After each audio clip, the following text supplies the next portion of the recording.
নমস্কার। আজকে আমরা আরেকটা বিষয়, একটি গুরুত্বপূর্ণ বিষয়কে নিয়ে উপস্থিত হয়েছি। সেই বিষয়টি হচ্ছে রিসার্চ কোশ্চেন। তো এই রিসার্চ কোশ্চেন বিষয়টি কি, টেকনিক্যালি তার গুরুত্ব কি আছে, একটি রিসার্চে বা একটা গবেষণা ক্রিয়াতে এই রিসার্চ কোশ্চেন্সের বিষয়টিকে যথার্থভাবে অনুভব করার জন্য আজকে আমরা এই বিষয়টিকে নিয়ে এসেছি। এটাকে নিয়ে আমরা প্র্যাকটিক্যালি বিভিন্ন রকম টেকনিক্যাল এক্সাম্পলের মাধ্যমে আমরা এই বিষয়টি নিয়ে চর্চা করব। তো যাই হোক, শুরুতেই বলা যায় রিসার্চ কোশ্চেন কি, এই বিষয়টি বোঝানোর জন্য আমি একটা এক্সাম্পল লিখে রেখেছি অলরেডি। এখানে সাপোজ ধরা যাক এরকম একটা রিসার্চ প্রবলেম আমি ধরে নিয়েছি। রিসার্চ প্রবলেমটা কিরকম? ধরা যাক রিসার্চ প্রবলেম মানে যেটাকে নিয়ে আমি রিসার্চ করবো বা রিসার্চ করতে চাই, এরকম একটি প্রবলেমকে আমি সেট করে নিয়েছি। ধরা যাক এরকম একটা প্রবলেম ধরা হয়েছে যে influence of Facebook addiction on thinking process of learners, এরকম টাইপের একটা প্রবলেম আমি ধরে নিয়েছি। তো এখানে আমি আলোচনা করবো রিসার্চ কোশ্চেন্স কি, সেটার একটা জাস্ট এক্সাম্পল ফরম্যাটে আমি আলোচনা করবো। আলোচনা করার পরে আমি এটাকে অ্যাকচুয়ালি টেকনিক্যালি আলোচনাটা আমি আমার শুরু করবো। তো যাই হোক, শুরু করা যাক। তো আমরা যে টপিকটা নিয়েছি বা একটা প্রবলেম সিলেক্ট করেছি সেটা হচ্ছে এরকম যে influence of Facebook addiction on thinking process of learning, এরকম একটা প্রবলেম আমাদের মনে হচ্ছে। আচ্ছা, এই প্রবলেমটা আমার কেন মনে হয়েছে? এই প্রবলেমটা মনে হওয়ার পিছনে আমার অনেক লজিক্যাল সাপোর্ট থাকতে পারে, লজিক্যাল একটা প্ল্যাটফর্ম থাকতে পারে, ফ্রেমওয়ার্ক থাকতে পারে বা আছে। তার পরিপ্রেক্ষিতে আমি এরকম একটা প্রবলেম সেট করেছি through review related literature, through analysis of the crisis of the Facebook society. বর্তমানে সমাজে লার্নারদের সমস্যা, এই ফেসবুক অ্যাডিকশনের জন্য লার্নারদের সমস্যা হচ্ছে, এই নিয়ে যে বিভিন্ন রকমের আর্টিকেলগুলো, বিভিন্ন রকমের নিউজ পেপার রিপোর্টগুলো বাজারে মানে প্রকাশিত হচ্ছে, সেই নিউজ পেপার রিপোর্ট বা আর্টিকেলগুলোকে স্টাডি করার পরিপ্রেক্ষিতে আমার টেকনিক্যালি এটা মনে হয়েছে, আমি এটার প্রতি একটা ইন্টারেস্ট পেয়েছি এবং আমার মনে হচ্ছে যে this is the physical and intensive physical problem, it should have the intensive impact, এর একটা ইন্টেন্সিভ ইম্প্যাক্ট থাকতে পারে বা থাকা উচিত, এরকম আমার মনে হয়েছে। যাই হোক, তো এরকম একটা প্রবলেম সেট করেছি। এখান থেকে আমার কতগুলো অ্যাজিউম মানে আমার অনুমানের উপর ভিত্তি করে, সেই অনুমান আমার কোথা থেকে এসেছে? অবশ্যই আমার অনুমান এসেছে সেই বিভিন্ন রকমের রিলেটেড লিটারেচার বলতে সাধারণত যে এই প্রবলেম বা এই ক্রাইসিস রিলেটেড যে সমস্ত নলেজ, এক্সপিরিয়েন্স, কনক্লুশনস বা ডিসিশনস বা different strategies, different discussions, debate ইত্যাদি, ফিলোসফিক্যাল পার্সপেক্টিভস ইত্যাদি যে সমস্ত বিষয়গুলি রয়েছে, সেগুলোকে প্রপার বা অ্যাপ্রোপ্রিয়েটলি স্টাডি করার পরিপ্রেক্ষিতে আমার মনে হচ্ছে this is the crisis. And তার উপর ভিত্তি করে আমার কতগুলো ক্রাইসিসটাকে ক্রাইসিস কেন মনে হয়েছে তার পিছনে কতগুলো আমার কোশ্চেন্স রয়েছে। সেই কোশ্চেন্সগুলোকে আমি ফ্রেম করেছি এরকমভাবে, বা সেই কোশ্চেন্সগুলো আমার মাথার মধ্যে এরকম এসেছে যে is addiction of Facebook measurable. আমার মনে হয়েছে যে ফেসবুক অ্যাডিকশনটা এটা অ্যাডিকশন বলছি বটে, কিন্তু এটাকে সত্যি কি মাপা যায়, যেতে পারে কি? Is the question is the Facebook addiction of Facebook is measurable or not, is the Facebook addiction measurable or not, এটা হচ্ছে আমার একটা প্রথম প্রশ্ন, যেটাকে মাপা যায় কি? তাহলে মাপবো, তাহলে কিভাবে মাপবো? এইখানে একটা এই ক্রাইসিসের উপর ভিত্তি করে বা এই ক্রাইসিস জেনারেট করার জন্য আমার যে মুখ্যত বা মূলত যে সমস্ত প্রশ্নগুলো আমি থ্রু রিভিউ করার মাধ্যমে বা রিলেটেড লিটারেচারকে স্টাডি করার বা অ্যানালাইসিস করার পরিপ্রেক্ষিতে আমার মধ্যে যেগুলো এসছে, তার মধ্যে দ্বিতীয় প্রশ্নটি যেমন হচ্ছে এবং একটা অ্যাজুম, এটা হচ্ছে মানে কিছু প্রাথমিক ধারণার উপর ভিত্তি করে, কিছু প্রাথমিক অ্যানালাইসিসের উপর ভিত্তি করে, কিংবা প্রাথমিক কিছু ডিসকাশন হতে পারে, নলেজ হতে পারে। আমি সেই নলেজগুলোর উপর ভিত্তি করে আমার একটা ক্রাইসিস ফিলিং হয়েছে, this is the crisis for society, সেটাকে আমি অ্যানালাইসিস করে দেখতে চাই, সেটাকে আমি স্টাডি করে দেখতে চাই, এবং যে নলেজগুলো সাধারণভাবে সোসাইটি বা যে ডিসিশনগুলো সোসাইটি বিভিন্নভাবে প্রেজেন্ট করছে, বিভিন্ন রিপোর্টের আকারে, ডিবেট ডিসকাশনের মাধ্যমে প্রেজেন্ট করছে, সেগুলোকে আমি জাস্টিফাই করতে চাই বা সেগুলোকে আমি ভেরিফাই করে দেখে নিতে চাই যে আদৌ তারা যা বলছে সেটা সত্যি সত্যি সেগুলো ঢোকে কিনা। এথিক্যালি আমি সেটাকে মেজার করে দেখে নিতে চাইছি এবং এই ট্রান্সপারেন্সি মেজার করে নিতে চাইছি। দ্বিতীয় ক্ষেত্রে আমার একটা প্রশ্ন এরকম এসেছে এই ক্রাইসিসকে অ্যানালাইসিস করতে গিয়ে, is Facebook addiction mode among learners, addicted mode, is Facebook in addicted mode among লার্নারদের মধ্যে কি সত্যি এটা নিয়ে যে আলোচনা বা বিভিন্ন রকমের রিসার্চ আছে, আলোচনা হয়েছে, ডিবেট আছে, ডিসকাশন আছে, ইত্যাদি আছে, সেখানে বলা হয়েছে যে এটা অ্যাডিক্টেড মোডে চলে গেছে। এবার আমার প্রশ্ন হচ্ছে, সত্যি কি লার্নারদের মধ্যে এটা অ্যাডিক্টেড মোডে গেছে? সত্যি কি ফেসবুক অ্যাডিকশনটা কি লার্নারদের মধ্যে অ্যাডিক্টেড মোডে গেছে নাকি যায়নি, এটাকে আমি ভেরিফাই করতে চাইছি, এটা আমি জাস্টিফাই করতে চাইছি, এটার উপর ভিত্তি করে একটা সিদ্ধান্তে পৌঁছাতে চাইছি, একটা নলেজ, একটা ট্রান্সপারেন্ট, একটা ভ্যালিড নলেজ আমি সোসাইটির সামনে তুলে ধরতে চাইছি যে is Facebook in addicted mode or not among students এবং লার্নার্স। তৃতীয় প্রশ্ন আমার মনে হয়েছে বেসড অন দিস প্রবলেম, মনে হয়েছে is Facebook addiction crisis for society, সত্যি কি এটা সোসাইটির জন্য ক্রাইসিস? এখানে যেমন আমাদের ক্রাইসিস হিসেবে বলা হচ্ছে যে আমাদের থিঙ্কিং ক্যাপাসিটি, থিঙ্কিং পাওয়ারকে বিভিন্নভাবে ডাইভার্ট করে দিচ্ছে, থিঙ্কিং পাওয়ারকে ডিটোরিয়েট করে দিচ্ছে, থিঙ্কিং পাওয়ার কমে যাচ্ছে। সাধারণত লার্নারদের মধ্যে যে নিজস্ব ওন কনস্ট্রাকটিভ ভাবনা চিন্তাগুলো, কনস্ট্রাকটিভ যে কনসেপ্টগুলো আছে সেগুলো আস্তে আস্তে মিনিমাইজ হয়ে যাচ্ছে। তারপর তার একটা কনসেন্ট্রেশন পাওয়া, বিভিন্ন রকম ইনার এনার্জি ইত্যাদিগুলো ডাইভার্টেড হয়ে যাচ্ছে। তারা বিভিন্ন রকম কাজ করার সুযোগ পাচ্ছে না, বা ইচ্ছা তাদের মধ্যে থাকছে না, ইচ্ছা নষ্ট হয়ে যাচ্ছে। এরকম অনেক আলোচনা রয়েছে, এরকম অনেক রিপোর্ট রয়েছে। তা সেই রিপোর্টগুলোকে বিশ্লেষণ করার পরিপ্রেক্ষিতে আমার মনে হয়েছে, আমি অ্যাজ এ রিসার্চার আমি সেই একটা প্রশ্ন আমার মনের মধ্যে এসেছে based on those related literature, related aspects, যে সত্যি কি এটা সোসাইটির জন্য অকল্যাণকর, সোসাইটির জন্য সত্যি করে ক্ষতিকারক কি ক্ষতিকারক নয়, এটাকে আমি জাস্টিফাই করে দেখতে চাইছি। এবার সাইন্টিফিক্যালি সেটা আমি যাচাই করে দেখতে চাইছি, সাইন্টিফিক্যালি সেটাকে আমি এস্টাবলিশ করতে চাইছি। সেই জন্য প্র্যাকটিক্যালি আমি দেখে নিতে চাইছি যে এটা সেটা ক্রাইসিস মোডে আছে কিনা, এটা কি পর্যায়ে রয়েছে। একই রকম ভাবে আমি দেখতে চাইছি যে সত্যি কি is Facebook addiction a problem to thinking process. Thinking প্রসেসকে আমরা যেটা বলা হয়েছে, আমরা দেখেছি যেটা থিঙ্কিং প্রসেস কি, অর্থাৎ লার্নারদের যে থিঙ্কিং প্রসেস আছে, থিঙ্কিং প্রসেস অ্যাকচুয়ালি বলা যেতে পারে সহজ করে, যদি আমি মেজারেবল টার্মে এটাকে উল্লেখ করতে চাই। থিঙ্কিং এটা কি, এটা হচ্ছে একটা ব্যক্তির based on some information, knowledge আর এক্সপিরিয়েন্সে যখন কোনো কিছু জিনিসকে সাইকোলজিকে অ্যানালাইসিস করে নিয়ে সেখান থেকে কিছু ক্লু, অর্থাৎ বিভিন্ন রকম নলেজ ক্লু বা স্কিমা, সেই ক্লুগুলোকে জেনারেট করছে, কিংবা বিভিন্ন ক্লুগুলোকে ইউজ করছে, কিংবা সেই ক্লুগুলোকে সে বের করে নিয়ে সে আইডিয়া জেনারেট করছে। এরকমভাবে তার প্রবলেমের বিভিন্ন সলিউশন পেয়ে যাচ্ছে, বা ওয়ে আউট পাচ্ছে, বা বিভিন্ন ডিরেকশন ফর অ্যাকশন ইত্যাদি তারা বের করতে পারছে। তো এই যে প্রসেসটা, যে প্রসেসের মাধ্যমে বিভিন্ন রকম ক্লুজগুলো by using different knowledge and experiences, সেই নলেজ এক্সপিরিয়েন্স ব্যবহার করার মাধ্যমে বিভিন্ন ক্লুগুলো যখন তারা জেনারেট করতে পারছে, যে প্রসেসের মাধ্যমে সাইকোলজিক্যাল প্রসেসের মাধ্যমে করতে পারছে, সেটাকে সহজ করে মেজারেবল ইন্ডেক্সে বা প্যারাডাইমে বলা যেতে পারে এটা থিঙ্কিং। তাহলে আমি বলতে চাইছি যে এই যে থিঙ্কিং পাওয়ার, এই থিঙ্কিং পাওয়ারটাকে কি নষ্ট করছে? থিঙ্কিং পাওয়ারটাকে সত্যি কি একটা ক্রাইসিস মোডে বা একটা প্রবলেমেটিক কন্ডিশনে নিয়ে যাচ্ছে? এরকম একটা প্রশ্ন আমার এসেছে। এই ধরনের কিছু কোশ্চেনগুলোকে আমরা বলা যেতে পারে this are the research questions. Research questions মানে those questions basically the base. এই প্রশ্নগুলো কি মূলত হচ্ছে এই প্রবলেমের একটা ফাউন্ডেশন বা একটা বেস ক্রিয়েট করেছে। একটা ফাউন্ডেশন বা বেস ক্রিয়েট করার ক্ষেত্রে এই প্রবলেমের জন্য এই কোশ্চেনগুলো একটা ভ্যালিড রয়েছে। তো এর পরিপ্রেক্ষিতে আমি রিসার্চটা বা স্টাডিটা করতে চাইছি, আমি কতগুলো অবজেক্টিভ সেট করেছি। অর্থাৎ বলা যেতে পারে রিসার্চ কোশ্চেন্সের সাথে অবজেক্টিভের একটা ঘনিষ্ঠ সম্পর্ক রয়েছে। যে ইনফরমেশনগুলো, যে কোশ্চেন্সগুলো practically through analysis or through review the different related literature, আমি যখন সেই প্রশ্নগুলো অ্যাজিউম করছি, যে প্রশ্নগুলো আমার মধ্যে উঠে আসছে, সেই প্রশ্নগুলোর পরিপ্রেক্ষিতে অ্যাজ এ রিসার্চার আমি কতগুলো সেখান থেকে আমি অবজেক্টিভ সেট করবো। সেই অবজেক্টিভগুলো প্র্যাকটিক্যালি কি হবে, সেই কোশ্চেনগুলোকে আমরা জাস্টিফাই করবে, বা সেই প্রশ্নগুলো যথার্থ উত্তর খোঁজার ক্ষেত্রে আমাকে সাহায্য করবে।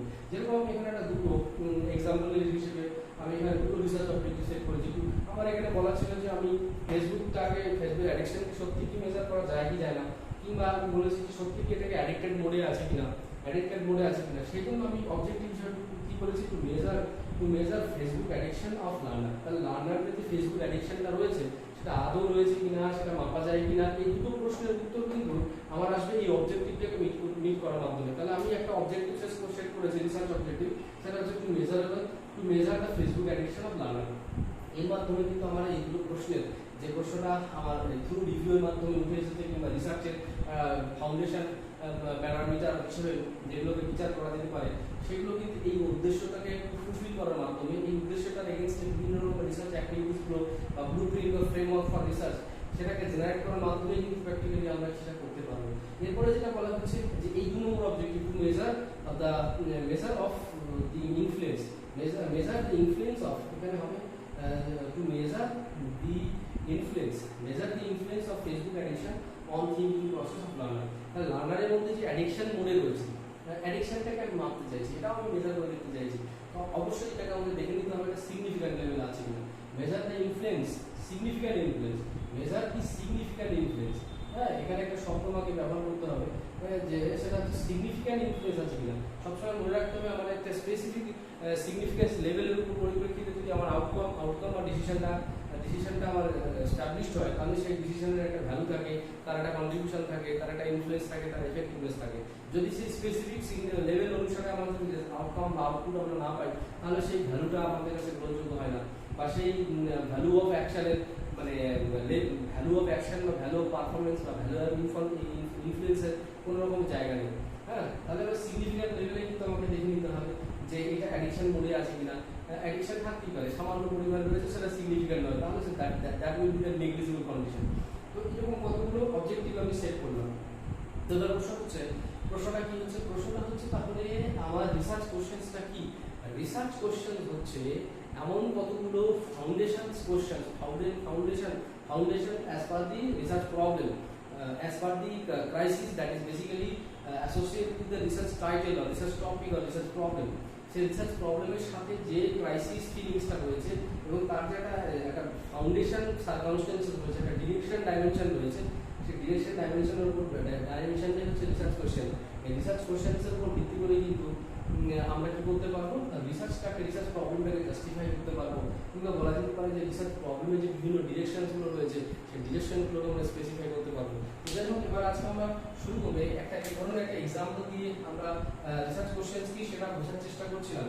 এরপরে আমরা আলোচনা করবো ফর্মালি যে রিসার্চ কোশ্চেন্স অ্যাকচুয়ালি বলতে কি বোঝায়, সেই ফর্মাল একটা ডিসকাশন আমরা করবো। কারণ আমাদের কেন সেই বিষয়টি চর্চা করা দরকার, তার কারণ হচ্ছে যদি আমরা কোনোভাবে গবেষণা কাজের সাথে সম্পর্কযুক্ত হই, প্রথাগতভাবে কোনো গবেষণা করতে চাই বা অপ্রথাগতভাবে কোনো গবেষণা করতে চাই, তাহলে সেক্ষেত্রে আমাদের কাছে এই যে বিষয়টি অর্থাৎ প্রবলেম সিলেকশনের সময় থেকে শুরু করে প্রবলেমটাকে অ্যাকচুয়ালি সলভ করা কিংবা তার এগেনস্টে সেই বিভিন্ন রকম অ্যাক্টিভিটি ডিজাইন করা বা অ্যাকশন নেওয়া, এই নেওয়ার ক্ষেত্রে কিন্তু এই রিসার্চ কোশ্চেন্সটাকে জাস্টিফাই করা দরকার বা রিসার্চ কোশ্চেন্সগুলোকে সেট করে নেওয়া দরকার। তাহলে রিসার্চ কোশ্চেন্স কি আমি সংক্ষেপে বলছি।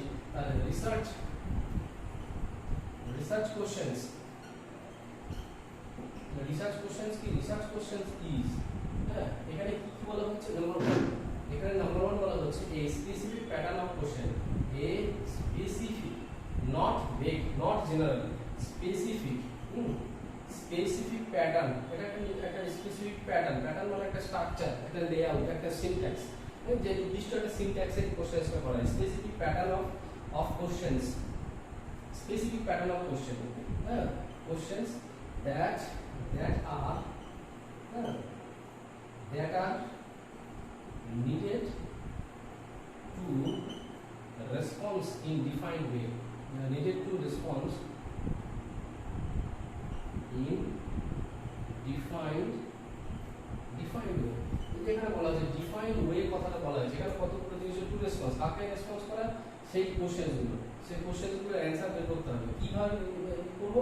একটা ডিফাইন্ড বা ডিজায়ারেবল ডাইমেনশনে, ডিজায়ারেবল ডিরেকশন আমরা যেমন ভাবে চাইছি সেরকম ভাবে সেই প্রশ্নগুলোর উত্তর বের করার জন্য এটা হচ্ছে সেই কোশ্চেনগুলোকে প্রেজেন্ট করা, সেই কোশ্চেনগুলোকে সেট করা এবং সেগুলোকে প্র্যাকটিক্যালি সেগুলো মেজারেবল ইন্ডেক্সে ডিজাইন করা, মেজারেবল ইন্ডেক্সে সেগুলোকে সাজানো। অর্থাৎ এমন কোনো প্রশ্ন আমি করবো না যেটা সত্যি মেজার করা যায় না, এমন কোনো, কারণ আমাদেরকে মনে রাখতে হবে রিসার্চ অবশ্যই এই যে পরিমাপযোগ্যতা, সে পরিমাপযোগ্য মেজার কিভাবে করবো? মেজার আমি দু রকম ভাবে করতে পারি, কোয়ান্টিটিভ ওয়েতে আমি মেজার করতে পারি বা অ্যাসেস করতে পারি, এবং কোয়ালিটেটিভ ওয়েতে আমি সেটাকে জাজ করতে পারি। তাহলে এই যে মেজারমেন্ট, কোয়ান্টিটেটিভ মেজারমেন্ট বা কোয়ালিটেটিভ জাজমেন্ট, এই কোয়ান্টিটেটিভ জাজমেন্ট বা quantitative measurement and qualitative judgement এর মাধ্যমে আমাকে কিন্তু রিসার্চের প্রত্যেকটা বিষয় করতে প্র্যাকটিক্যালি রিসার্চের যে কোশ্চেনগুলো থাকবে বা রিসার্চের যে অবজেক্টিভ থাকবে সেগুলো যেন মেজারেবল হয় বা জাজ করা যায়, বা সেটাকে ইভ্যালুয়েট করা যায়। দুটো জিনিস, একটা হচ্ছে কোয়ান্টিটেটিভ যদি কোনো প্রবলেম হয় তাহলে সেটাকে কি করতে হবে, সেটাকে মেজার করা যাবে, হ্যাঁ, সেটা অবশ্যই মেজারেবল হতে হবে, আর যদি সেটা কোয়ালিটেটিভ পয়েন্ট হয় সেটা কিন্তু হতে হবে ইভ্যালুয়েটিভ হতে হবে, হ্যাঁ, ইভ্যালুয়েটিভ হতে হবে, কিংবা হচ্ছে জাজমেন্ট করার বা জাজ করার যে অপশনটা থাকে বা প্রভিশন থাকে। যদি জাজ না করা যায়, অবজারভেশন না করা যায়, যদি মেজার করা না যায়, তাহলে তাহলে সেই বিষয়টি কিন্তু রিসার্চের প্রবলেম হবে না, বা রিসার্চের কোশ্চেন্সগুলো সিগনিফিক্যান্ট হবে না, সেই কোশ্চেন্সগুলো রেলেভেন্ট হবে না, ইররিলেভেন্ট হবে, সেটা জাস্টিফায়েবল হবে না, সেটাকে রিসার্চের যে ফিলোসফিক্যাল ফাউন্ডেশন বা রিসার্চের অ্যাকচুয়াল এথিক্যাল ডাইমেনশন, সেই এথিক্যাল ডাইমেনশন আর ডাইমেনশনের পরিপ্রেক্ষিতে সেটা কিন্তু অ্যাপ্রোপ্রিয়েট হবে না। সেজন্য সেটা যেন মেজারেবল হয় বা সেটাকে জাজেবল হয়, সেই জন্য আমাদের কি করতে হবে, রিসার্চ কোশ্চেন্সগুলোকে স্পেসিফিক প্যাটার্নে, স্পেসিফিক সিনট্যাক্সে, স্পেসিফিক ফর্মুলাতে, একটা ডিফাইন্ড ফর্মুলাতে আমাদেরকে কিন্তু সেগুলোকে তৈরি করতে হয়। এবং এটাকেই বলা হচ্ছে রিসার্চ কোশ্চেন। অর্থাৎ যেভাবে সেটা তৈরি করা হয়, যে রিসার্চ মানে কোশ্চেন্সগুলোকে, যে কোশ্চেন্সগুলোকে থ্রু রিসার্চ ওয়ার্কের মাধ্যমে সেই কোশ্চেন্সগুলোর অ্যান্সার খোঁজার চেষ্টা করা, একটা ডিফাইন্ড ওয়েতে, সেই টেকনিক বা মেকানিজমটাকে সাধারণভাবে বলা হচ্ছে রিসার্চ কোশ্চেন্স। দ্বিতীয় যে গুরুত্বপূর্ণ বিষয়টির কথা বলা হচ্ছে, যে রিসার্চ কোশ্চেন সম্পর্কে আলোচনা করতে গিয়ে বলা হচ্ছে এ ডিলিমিটেড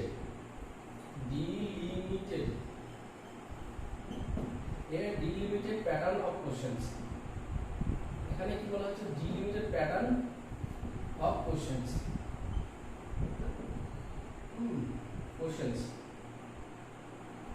বাস, এখানে কি বলা হচ্ছে, ডিলিমিটেড প্যাটার্ন। এখানে আমাদেরকে অবশ্যই মনে রাখতে হবে দুটো শব্দের মধ্যে তফাৎ বুঝতে হবে। একটা হচ্ছে লিমিটেশন, একটা লিমিট বা লিমিটেশন, আর একটা হচ্ছে ডিলিমিট বা ডিলিমিটেশন। তাহলে একটা হচ্ছে লিমিট বা লিমিটেশন, একটা ডিলিমিট বা ডিলিমিটেশন।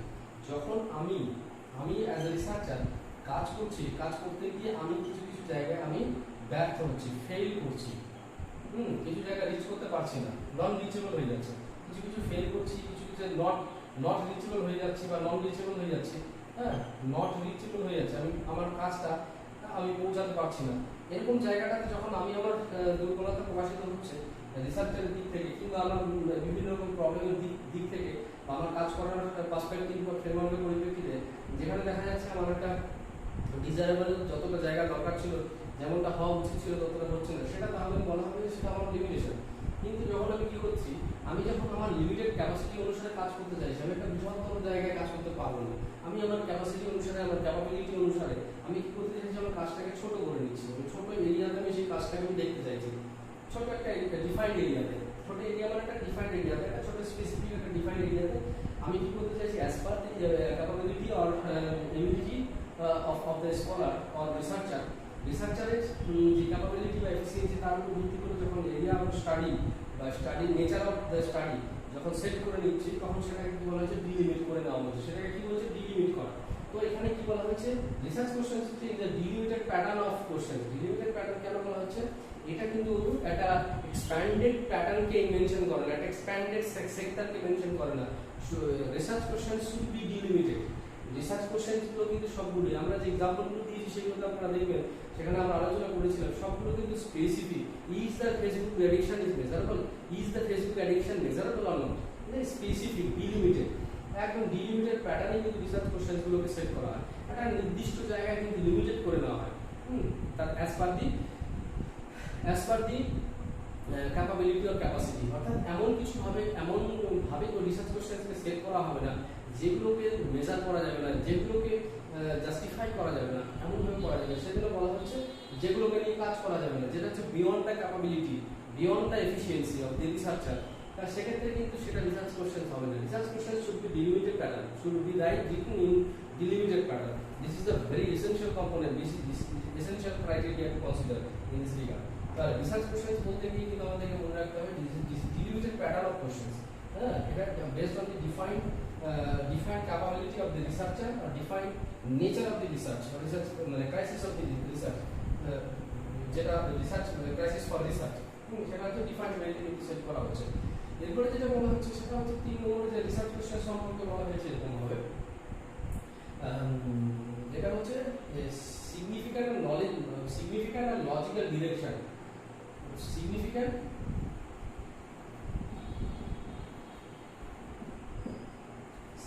and logically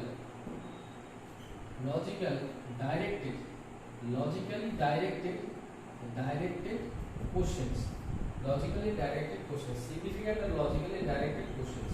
এখানে দুটো হচ্ছে সিগনিফিক্যান্ট, কোশ্চেন্স গুলো ইনসিগনিফিক্যান্ট হবে না, কোশ্চেন্স গুলো অবশ্যই রিলেটেড টু দ্য মানে যেটাকে বলা হচ্ছে রেলেভেন্ট হবে, সেটা হচ্ছে বেসড অন সাম নলেজ আর experience.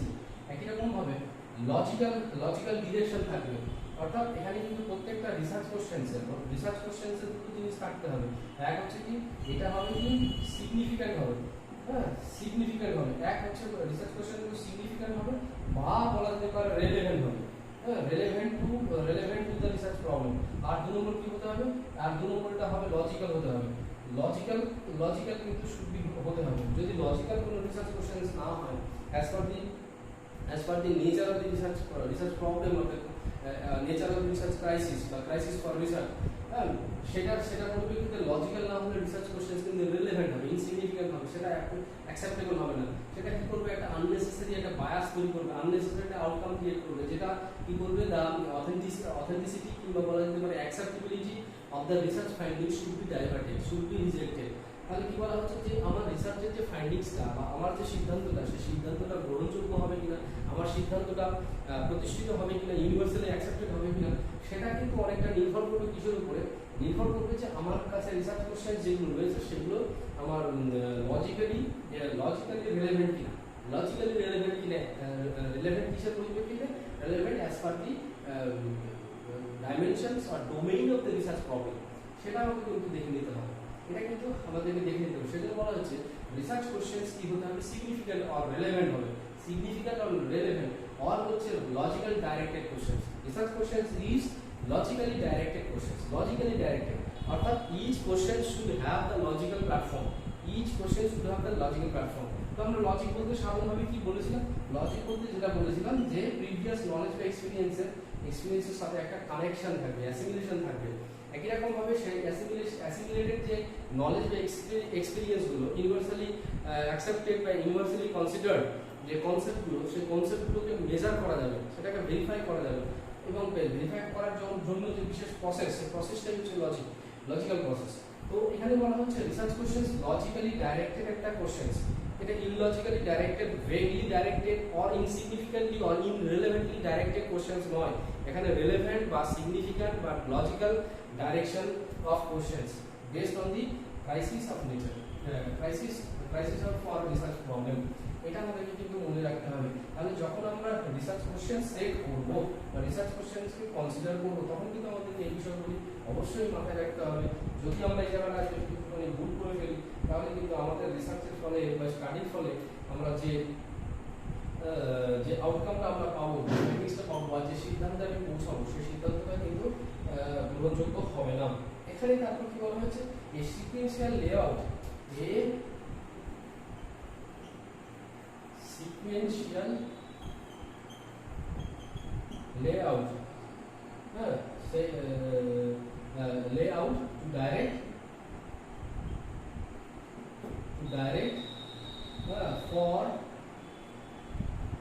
for collecting representative data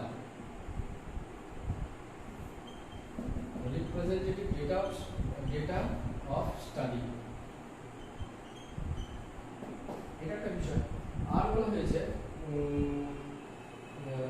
a specific pattern of thought, a specific